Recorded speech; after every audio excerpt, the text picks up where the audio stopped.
Hello guys and welcome back to my channel. What we're doing today is we're getting to know me a little bit better. And how are we going to do that, Room? Because some of you are angry behind your little screens screaming, Room, I'm only here for the animated duck show. Well, it's time to do something else and we're going to channel our beauty influencer, beauty guru in ourselves today. Because we're going to do a Q&A. So I asked you guys if you had some questions, and you had a lot of questions, and it's time for me to answer them. So, let's get started. Let's go.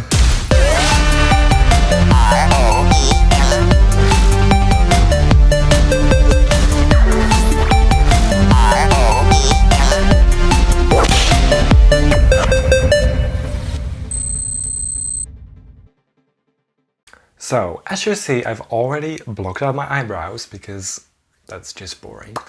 And I put on a white turtleneck because that's part of the look. And as some of you may know, turtlenecks and makeup do not go together. So, let's get started. Well, I'm going in with some Kryolan TV Paint stick. I'm going to read the first question, and that is, have you ever eaten a raw coffee bean? Asked by Lee Dawson. Well, Lee Dawson, let me answer that in a very polite way. Stop trying to make a raw coffee bean happen, Miss Thing. It's not going to happen. See, I always have a bit of a love-hate relationship with Kryolan because it feels horrible on the skin, but it looks amazing. So what I'm doing now is covering my eyelids because I'm a clown, and I'm already going a bit on top to make space for the eyebrows, because if you know me, I love me some high eyebrows. So as you may see, that this doesn't have to be like super defined or anything. I just like to go a bit under the eyes or whatever, because I'm going over everything with foundation anyway. I mean, if you're a drag queen, you know this sound. It's that sound.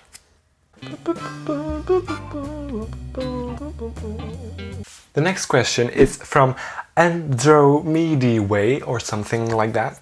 And they asked, how did you come up with your name and robot aesthetic? That's a good question, actually.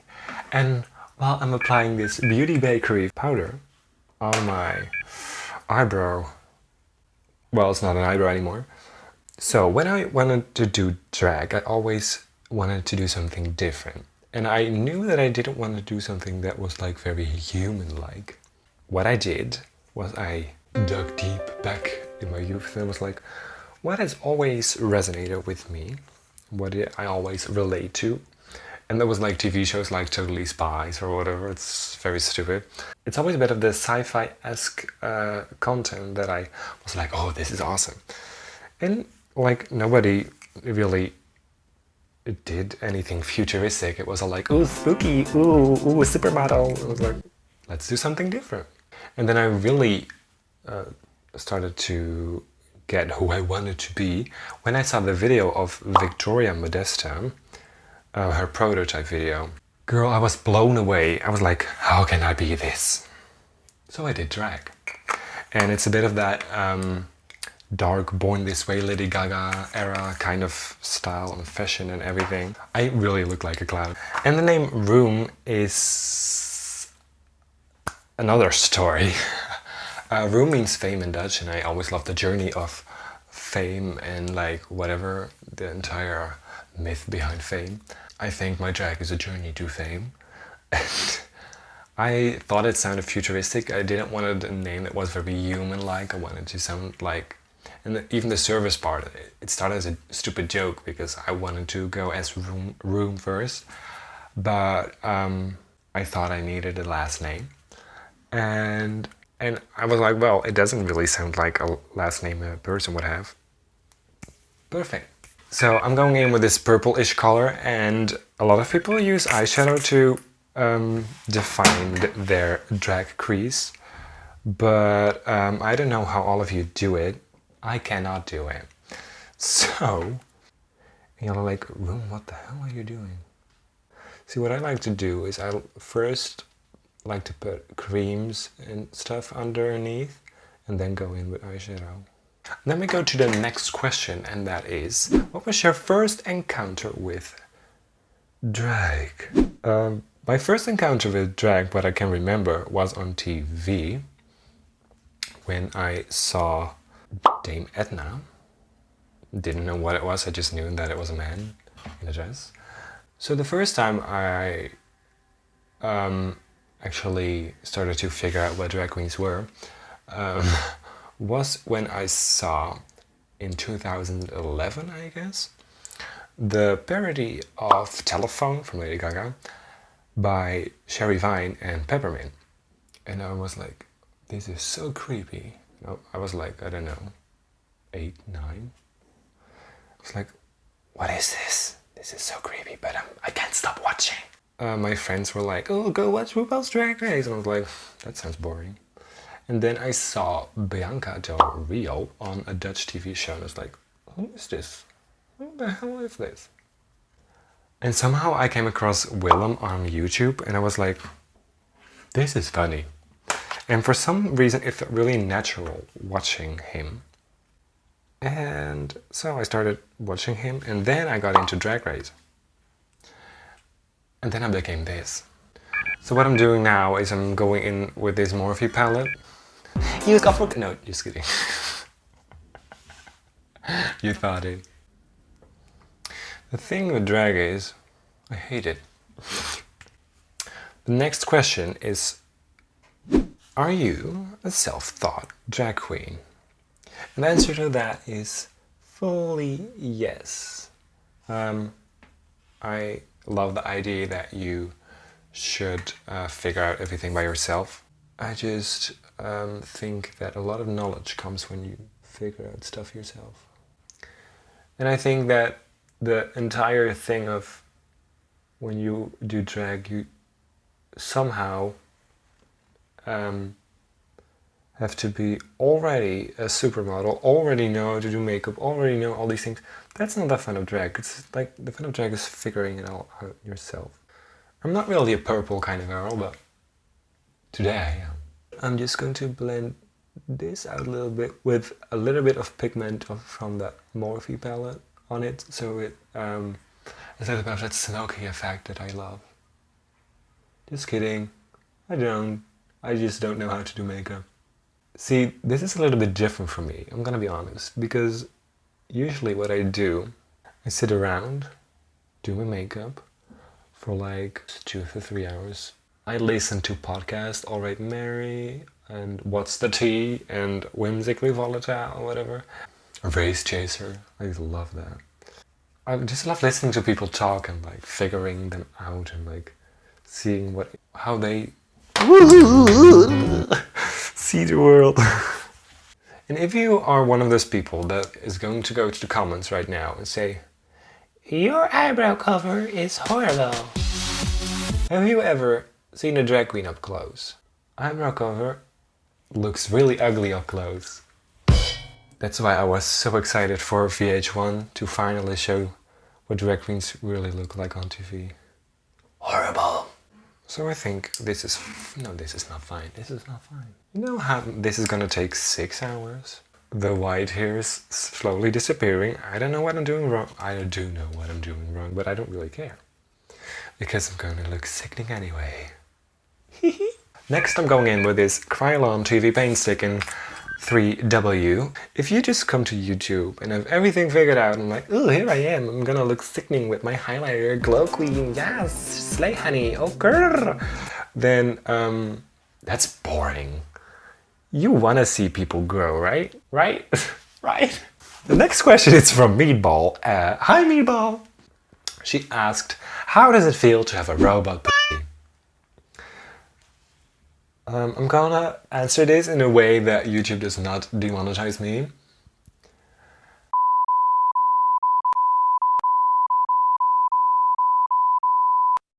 Next we're going in with a beauty sponge. The next question is, if you could meet anyone dead or alive, who would it be? Definitely Lady Gaga.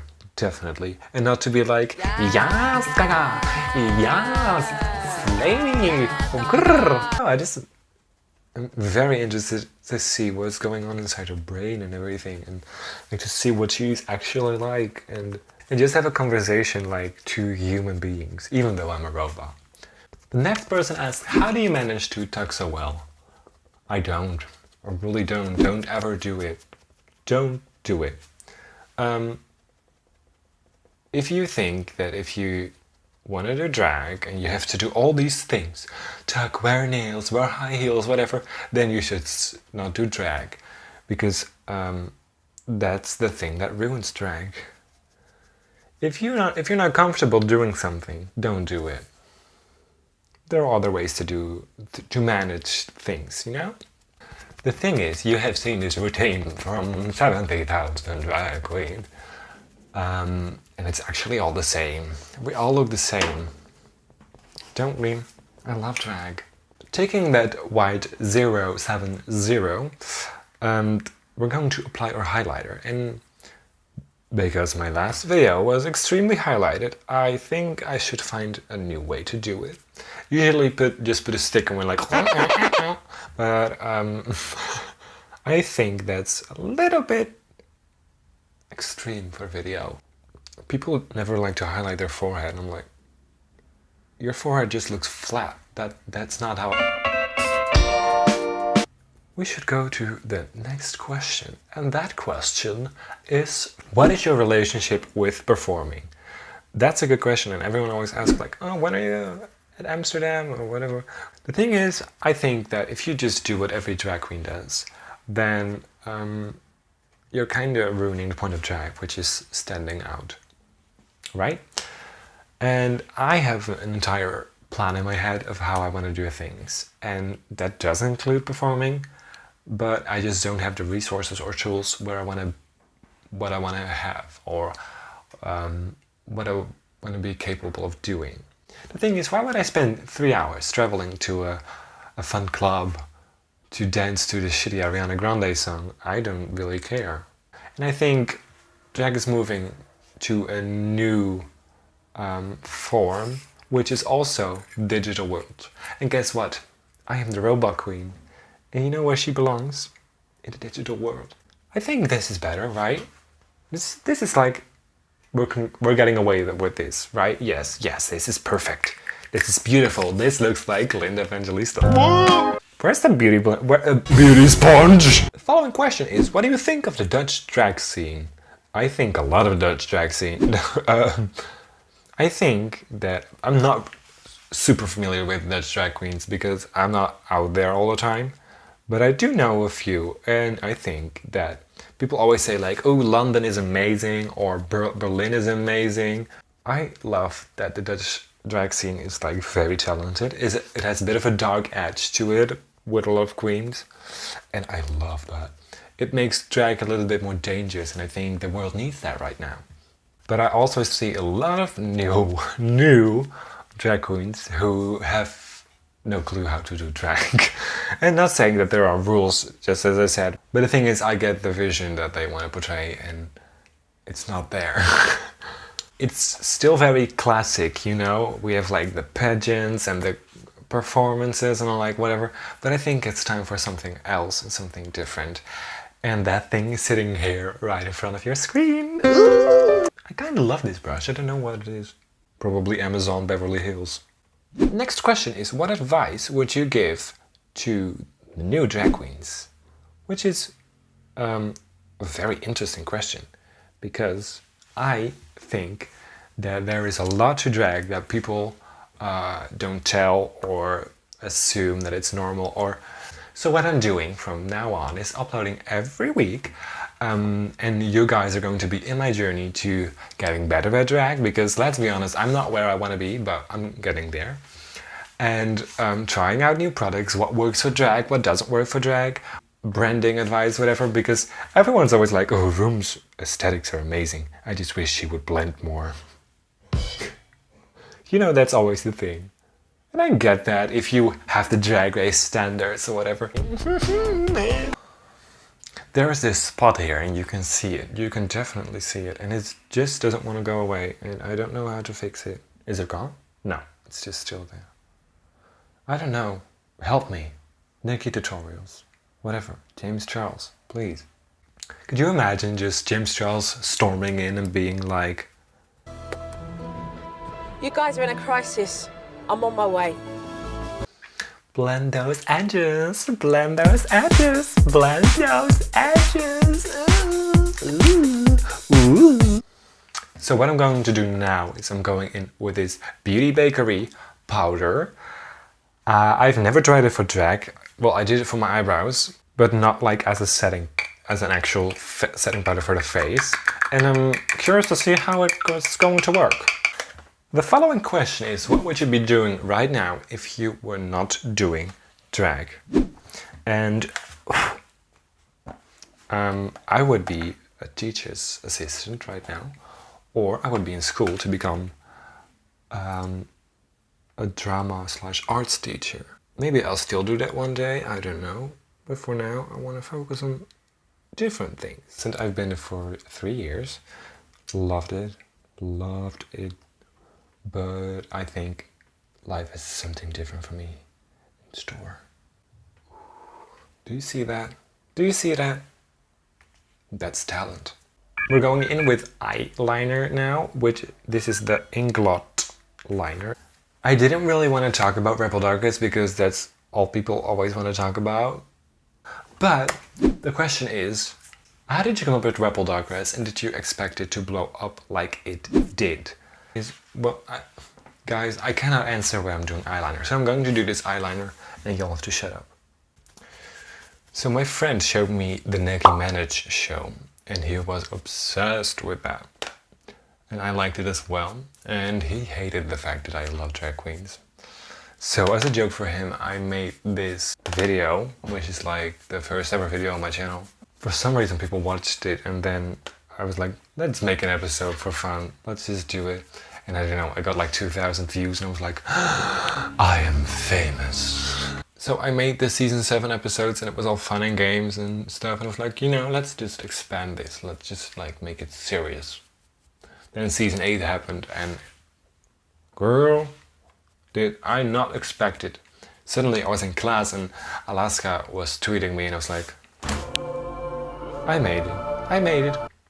That's ghosts. The next question that has been burning on everyone's lips, and that is, Ru, if you were given the opportunity, would you go on RuPaul's Drag Race? The answer is no. If I was given the opportunity, then maybe yes, maybe I would. But I don't really like the direction the show is going. If there was like a European version, of like a UK version or whatever, sign me up. So I'm applying a little bit of highlighter everywhere because glow queen, yes. Drag her, read her, shipping on the Tootsie Auntie. I live. This is giving me life. Now comes the part where I say, eyebrows don't have to look like twins. They look like sisters. So before I'm finishing everything, I'm going in with this Ofra lipstick. One of the following questions was, what am I planning to do with my drag in the future? As I said, I wanted to help everyone do it, starting drag or even becoming an artist or just starting something new, you know? Don't tell everyone, but I'm working on music. I know it's a thing for every drag queen to do, but you know, I think this is gonna be something different and something really... Oh yes, see, I love the way this is going. You know who would love this look? Gigi the Vein.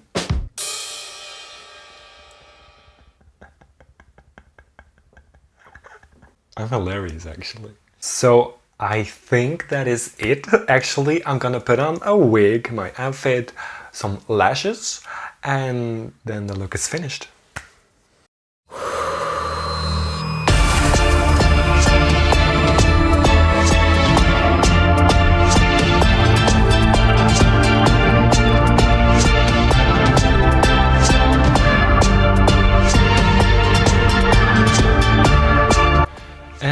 this is what a finished look looks like. I love this. This is exactly what I imagined, and I just love everything. The wig didn't want to glue down, but it's fine. So thank you guys so much for watching. This was really fun to do, very different for me, but I like it, and I think that we should do more. Doesn't mean Rebel Dark is going, because we're working on a new episode and it's coming soon. And don't forget to subscribe, because you have no clue how much you're helping me out. So thank you guys for this, and I will say I'll see you soon. Bye!